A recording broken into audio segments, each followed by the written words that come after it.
What's going on, everyone? Welcome back. So this is me starting the series for producing. There are 5 main types. There's executive producer, producer, line producer, co-producer, and associate producer. There may be another couple in there, but I'm not going to worry about them. As you can see, this video is on executive producer. So the videos are going to be designed for the local industry here where we are, not the US or Gold Coast or anything, because they have studios there. We don't have a studio per se here. We've really got just the governing body, and that's it. So I'm basing it on independent productions with little to virtually no budget. Now, as you can see written there, an executive producer, obviously they're responsible for the overall quality of the film. So normally what would happen is, if you have a studio involved, they will get executive producer, give them the funds, the EP will then find a producer, give them the money to go and make the film. That is, except for, as you can see at the end there where it says must be an excellent negotiator, needs a keen sense, keeps knowledge of all aspects of RARA. The marketing, finance and distribution is an important one, because when the film's done, that's their main job, is to get it out to market. They also keep an eye on the time it's being done, the budget, that sort of thing. But the one very important part that I want to point out, okay, the second part where it says a producer. So this is what they are. An executive producer are responsible for overall quality. They are a producer who is not in the technical aspect of the filmmaking process. So they do not get involved in the editing process. They do not get involved in any other aspect of the film except for making sure it's done on time, as close to on time as you can, as close to on budget as you can, and gets distributed. It does say their creative role. Sometimes that can happen if they've written it, or they may have funded it themselves, that sort of thing.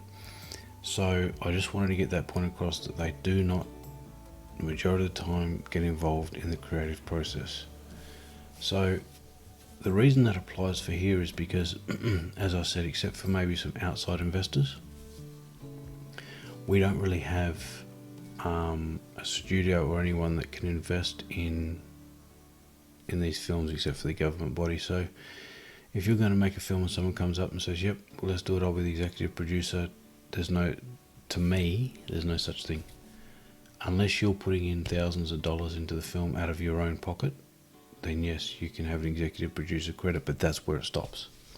Okay, you'll get a credit in the film, you've put money in, you don't have a say in how the film gets made, how it gets edited, what gets shown, anything like that. And even a private entity, so for example, you've got a founding member that might want to invest, they don't have a say on how it gets distributed or marketed. So a lot of that's done ourselves, because we don't have the EP here that will do all of that sort of stuff, or the studio backing. So most of the time we'll distribute it ourselves, and I have, as part of what I do, if someone invests $2,000 or more, then they get an executive producer credit. Anything under that, they become an associate producer. So, and then the rewards just depend on how much they invest, And that's how I do it. But other production companies, they might do it differently. They might say, no, you can put in $50 and you get an executive producer credit. It's completely up to them. But I'm only focusing on our industry, so a lot of what executive producers do on big films don't apply here. Because, as I said, they are a liaison between the studio and the producer, and as we do not have studios here, then to me, I don't feel, unless you're like I said, a private investor, I don't feel that a true executive producer exists. So if you know someone that's got to put money into a project, by all means you can give them a credit depending on how much they put in.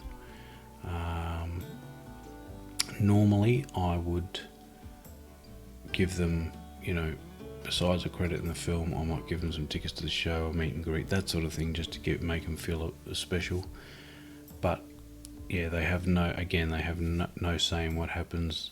Most of the time, they won't have any say in distribution or anything like that either, unless they've the other flip side to that is unless they've written a project, okay, and they get a producer on board, they can then be the executive producer if they like, because it's their project. That's where the creative role comes into it.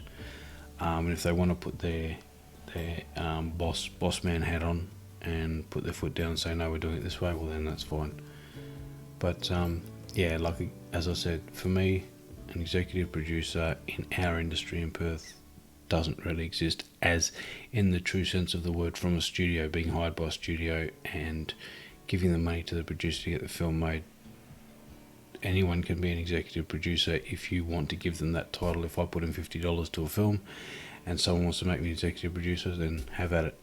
But yeah, that was just what I wanted to cover on executive producing. Now, they do a great job in what they do, don't get me wrong. They've got to have a full knowledge on marketing, on financing, how the market is, that sort of thing, and that is their job. Making sure the money's been spent in the right places, that has been going to each department that they need it, that the film's not running too far over budget, too far over time, that sort of thing. So that's all part of their job. But as far as the creative side of how the film goes, they have no say in that. So I just wanted to clear that up. I just wanted to do this first episode on executive producer. The next one I'll be doing will be on producer, which is what I do. And then we go down the ranks essentially from there. A lot of people say the executive producer is the top. Well, not here. They might be in Hollywood, but they're not here, because again, for me, if somebody's putting in $2,000 into a film that I'm producing, then they're not my boss. They're not above me. They're just generating out of their own pocket. Again, because they're not having a say in what goes on in the film, then the producer to me is the top of the food chain. But that's just my opinion. You guys might disagree. If you do, leave comments below. Don't forget to subscribe and hit the notification bell. And I will see you on the second video. Thanks, everyone.